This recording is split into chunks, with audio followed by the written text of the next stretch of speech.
I think there's a responsibility during the election year to support your party and win the goddamn election. And I know leftists and I disagree with this because they're like, no, if your candidate's not the right candidate, we're not going to support him. But like, well, no, in a two-party system, you either support the fucking left guy or you support the right guy or you support somebody else that is probably working to the advantage of the right-wing guy. So you know, American politics, if you're going to do it, you do have to pick one of those two, and you have to ensure that one of those two wins. And I think in America, we have a responsibility to not let right-wing people win because they keep taking away civil rights. They keep fucking with women. They keep giving all our money to the wealthiest of the wealthy. But again, though, what I want to see in the next election cycle is I want to see left-wing content creators rally behind their candidate, even if they fucking hate them. You don't have to like them. We can't let the Republicans fucking win. Yeah, well, so it's hard, though. It's not as simple as them pissing on the left. I know that's the narrative. The left wing says they piss on us because they're more like Republicans, but it's because they're winning. Like, for example, let's look at HASAN. I think HASAN is a great example. If HASAN were to go and with his left-wing stance, if HASAN ran and got into Congress, he would bring the Democratic Party to him. But here's the problem, guys. The problem is a lot of these left-wingers that like talk about populism, they don't go out there and win elections. And so the problem is if you're not winning elections, you're not moving the Democratic Party. If the Democratic Party loses an election, if they lose and the right wing wins, they're going to move right. And because everybody that's in Congress, most of the people that are in Congress have not gotten to Congress on a left-wing populist platform. So that's the thing that's really hard. Like, for example, if you are a far left-winger, what you really need to do is you need to win a congressional race. And you say, but they're not winning anymore, but they are winning. Dude, they won the popular vote in 2016. They won in 2020. Donald Trump used a lot of subterfuge and he's used a lot of weird identity politics and shit to engender fear. But like, dude, the House, they practically, it's like 50-50. And the Senate, they took a beating, but they kind of knew that Senate beating was coming. I mean, the Senate's going to change hands. The way that the seats are staggered, the Senate is always kind of like ever changing hands. And yeah, it really is the working class versus the elite. But here's the problem. We don't have a lot of working class actual representation. You know what I mean? The voices who are saying, yeah, we need Medicare for all, those people are wealthy. And they're not running for Congress, though. And Congress is the way to get Medicare for all. So you see this conundrum. So that's where it's kind of like, fuck, like, where's our revolution really? There's an inherent instability in the left because the left is 50 different kinds of voices. And so 50 different kinds of voices means like never are all 50 getting what they want, right? And in fact, a lot of times they're competitive voices. Whereas the right wing is easy to unify because it goes beyond even with Trump. The right wing is fealty to white heteronormative Christianity. And that's it. It doesn't matter what color you are or what gender you are, as long as you are agreeing that white heteronormative culture should be the culture in power. And that's the Republican thing. It's easy to unify behind that.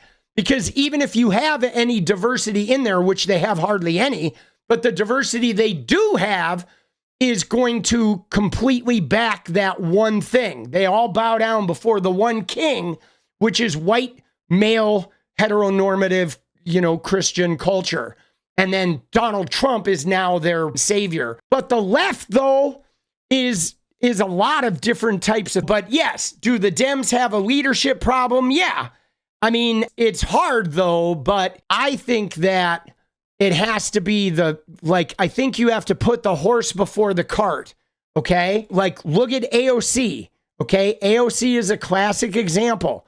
She was a working class person. She was a bartender, and sure, she had an education and all that, and she had some political acumen, but she was basically a working class person who got elected to office, defeating an old time incumbent. And she did it with small money donations. So AIPAC hasn't been able to Cori Bush, Jamal Bowman her. And that's the new philosophy. That's why, bro, I feel like we need to talk Hasan into running on a socialist platform and winning. Hasan needs to be in Congress. I really think, man, dude, we need him to run. He needs to run, bro. He's big enough to win. He could win. He needs to pick a district, and he needs to go to Washington, D.C. Even if he hates it, I think he needs to get in there. I know he doesn't want to. I know he doesn't want to because it would be gnarly getting in there and hustling in that world. But dude, I think more than anything, we need big leftist reality TV personalities to win in Congress.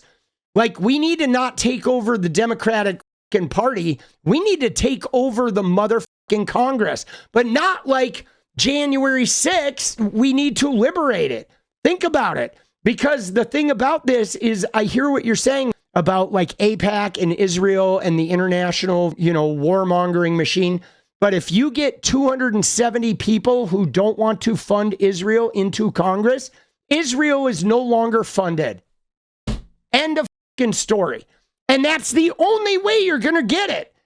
We need 270 people that want to end that funding, but they have to get in Congress. No, it's not impossible.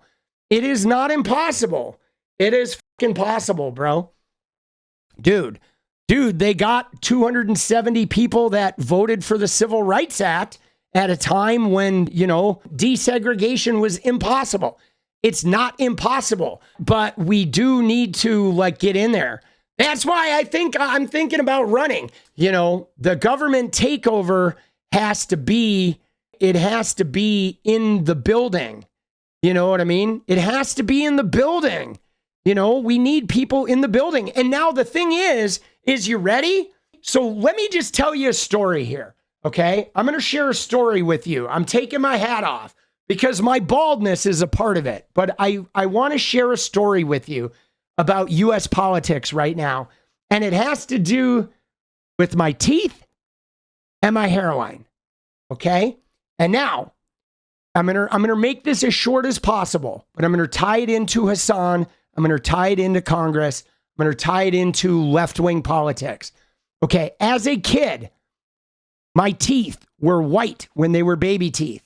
And I got sick. I got the croup all the time. They gave me liquid tetracycline. And the liquid tetracycline stained my teeth. And then my teeth were stained. And that caused a lot of wreckage. As a kid, I got made fun of. I got called N-word teeth and other names. And I became really ashamed about it. And it harmed my self-esteem radically. Okay. And I also was born with thin hair and a high hairline. And because of the way, masculinity was back then, we got made fun of, and people made fun of my hairline. And I took that to heart too, believing that baldness or a high hairline, I was weak. I wasn't the right type of man. And so I fed into these messages, and these messages were strong. They were socially put out there. If you don't have good teeth, if you don't have good hair, you're not going to be successful. This is how they sell braces. This is how they sell the gleaming white. You see all the people on TV now have perfect white teeth. But this has been a huge part of the social messaging. It's been a social construct of just the way it is. Now, what I did was, the way I overcame my teeth and the way I overcame my hairline was by taking that thing that is our weakness and causing me damage, and I made it my strength. So I developed a really charming smile. And I developed this smiling where I developed a killer smile with my nasty teeth. And my smile became so warm and like capable of making people feel comfortable and safe and happy that they didn't even notice my fucking teeth. And then the other thing I did was I rocked this crazy spiky hair that I did, and I developed a confidence in my hair. Cool hair, bro, where now my high hairline, like I'm completely unaffected by it. And those messages no longer like harm me. I took my high hairline and I found a way to create a powerful like hairstyle that everybody got jazzed by. So now, years later, I took my two biggest weaknesses and I made them personal strengths that helped me build confidence. Now, why am I mentioning this while talking about politics and Hasan? Because I'm about to take you down the Donald Trump rabbit hole. Prior to Donald Trump, the only politicians that could get elected were like wealthy fuddy-duddies, super squeaky clean records. If you had any impropriety, you were fucked. You had to be like a Yale graduate who went into the military, this, that, and the other, because you got elected purely through mainstream TV and through the politician image. I believe Donald Trump has done us a service because he has degenerated politics to reality TV, to where it is content. It is TikTok now. It is like manipulation of images and memes and all that, which has been devastating, while the old school politicians have fucking worked the system. But I believe it's people like Hasan and people like these young left-wing influencers that now, if they get in the building, I believe you can win with a social media following. Now, I believe that's going to be the future. Somebody like Hasan with a huge media presence could actually win the election. They could capture the fucking youth vote and capture the minds.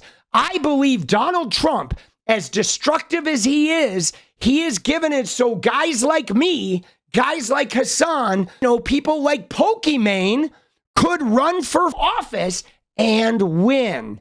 Reality TV people can win these elections now.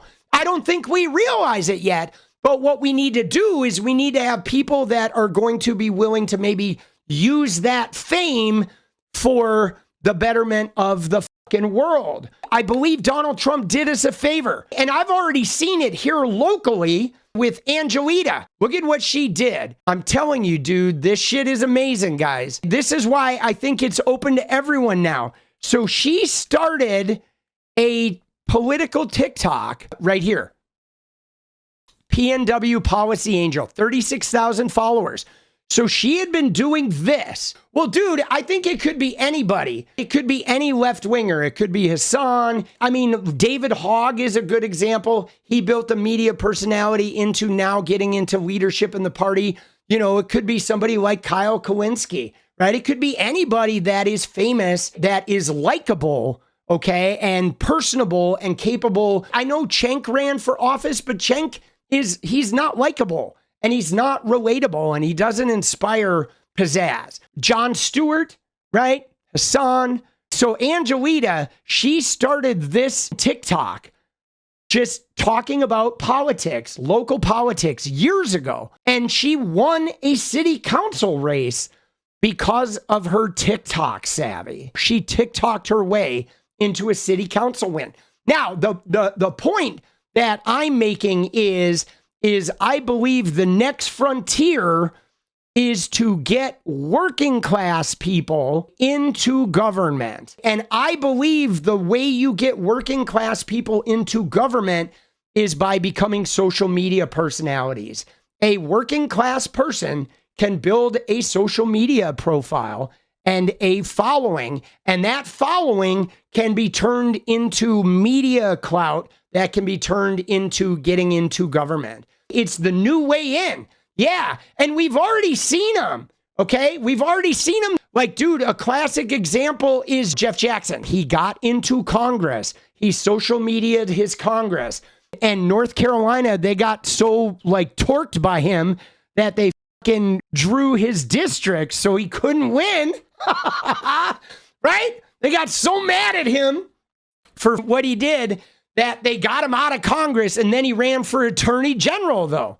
And he won. And so again, though, I don't think TikTok politicians necessarily needs to be terrifying. We got to make sure we get people like HASAN to win and not people like fucking Jake Paul. I believe that people who really care and have compassion and that have the capability to do this work, they can use social media to get into government. But we really do, though, guys, even if we don't win, if thousands of working class people run and they use social media to run, we're going to use their thing. I'm saying Donald Trump reduce politics to reality TV.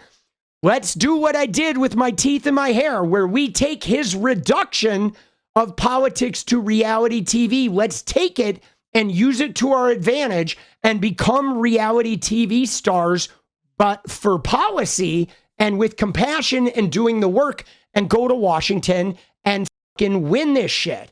Let's take what he's done as damage and use it to our advantage. But it needs to be smart, talented people, not some TikTok idiot like Trump. We need to take it and run with it. Like this, the idea is to use the way they've destroyed it and use it as our strength. Now, I'm going to go one beyond, and I'm going to go to Steve Bannon, okay? Because Steve Bannon, I know you've heard him talk about this. You ready? Flooding the zone. We've all heard Steve Bannon talk about flooding the zone. We see it.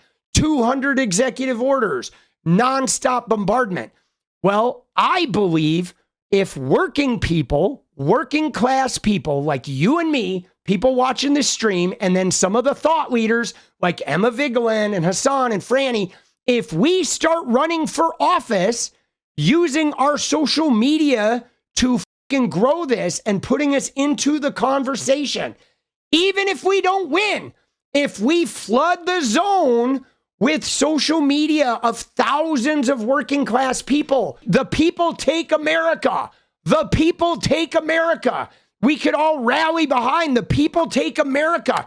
Thousands of us running for office with our social media profiles with no money, but we're taking it back from the elites. The people take America. If we flood the zone like that, that will affect the national conversation. It will turn into a cacophony of fuck the oligarchs that will build, and that type of shit, it has like crazy effects. It's like 30 alcoholics going to an AA meeting and they all end up getting sober. When you flood the zone like that, it has an effect even if you don't win. The people take America. You know, it's like what we need, though, is instead of just Bernie Sanders being the lone guy at the podium, after Bernie Sanders stands at the podium, we need to all go out and be fucking Bernie Sanders. So then thousands of Bernie Sanders show up. I'm running for this office. The news now, there's 20 people running and everybody's making YouTube videos and TikToks. Dude, that kind of flooding the zone, man, that shit'll change it. That shit'll change it. It's about no longer waiting for the politicians to do our bidding, but let's take Donald Trump's reality TV bullshit and let's flood the zone with us. I'm telling you, if more working class people who are building their social media profiles, they do this, they start running for office, even if they don't win, man, it will change the national discourse. It will. It would be fucking brilliant. That's what I want to see. Not running to win, running to disrupt the system. And if thousands of us run to disrupt the system, thousands, tens of thousands all over the country, if we run to disrupt the system with a platform of healthcare and populism and the working man and tax the rich and can break up the oligarchy, if we do that, we will disrupt the system. It's about taking your biggest fear and taking your biggest perceived weakness and you use it. You turn it into your strength. And anybody can do this. We can do this on our personal level. We can do it on our community level. It is available to everyone. But we got to be the change, guys. We have to be the change. That's really what I think we need to take more than anything from this is I hope that like my political channel will help you guys realize that even political commentary, even sharing the truth, even like, you know, supporting or not supporting or fighting for the politics, this, that, winning elections. What it really is about is each one of us individually being willing to become the change ourselves. And what's great about this is you don't always have to be a success. And that's with everything. Like before, I mean, I know I flew on the scene and became this like gaming Fortnite success, but right before my Fortnite success, I spent 3 years winning awards, making content, trying to be a filmmaker, giving it my all. You know, Jenny and I spent $50,000 of our own money making a short film and this short form TV series. I failed miserably. I went to LA. I took meetings with very high powered executive producers. They all passed on me. They all were like, nah, nope. It was a ginormous failure. 3 years and $150,000 in credit card debt. And dude, then I discovered Twitch streaming and I went all into it. And 2 years later, we were out of debt. So like the thing is you could fail greatly at one thing. And then right after that massive failure, there's a big success waiting, you know? And now I gave up all that gaming shit to like not even be able to pay my bills. I got more credit card debt. I'm starting this whole political journey all brand new again. But here we are, dude. Right now there's 85 viewers, 86 viewers. Dude, 6 months ago, there were 20. So again, dude, we're doing it. I'm doing it with you. You could be doing it with your circle or just you're doing it here, but we can be the change. We can. Dude, fuck Donald Trump. These people trying to shove a Bible up our ass. All right, there you go. That's my spiel about politics. All right, it's the personal, the politics. Dude, it's about living in the solution, guys. Living in the solution. And you may not know what the solution is, but living in the solution means we're showing up. I'm telling you, it ain't fucking Chuck Schumer and it ain't even Bernie Sanders, guys. It's us. We need to be the Bernies. Bernie can't fucking save us. AOC can't fucking save us. But we together, the people take America, we can fucking save us. That's what I want to fucking start. I want people like fucking HASAN in that shit, dude. That he's a powerful voice, man. He's passionate. He's smart. I want to see him win an election on a fucking socialist platform, dude. That would reverberate through the U.S. government like a time bomb. And maybe I'm going to go pave the way in 2028, all right? I love you guys. Thank you for listening. I appreciate you guys. What is up, guys? Thank you so much for watching. You like the video, you want to support independent resistance media, you know what to do. Drop that sub, hit the like button, and please share it. And we do love our members, so if you want to become a member, it's another really great way to support. Thanks again for everything, guys. I'll see you next time. Let's go.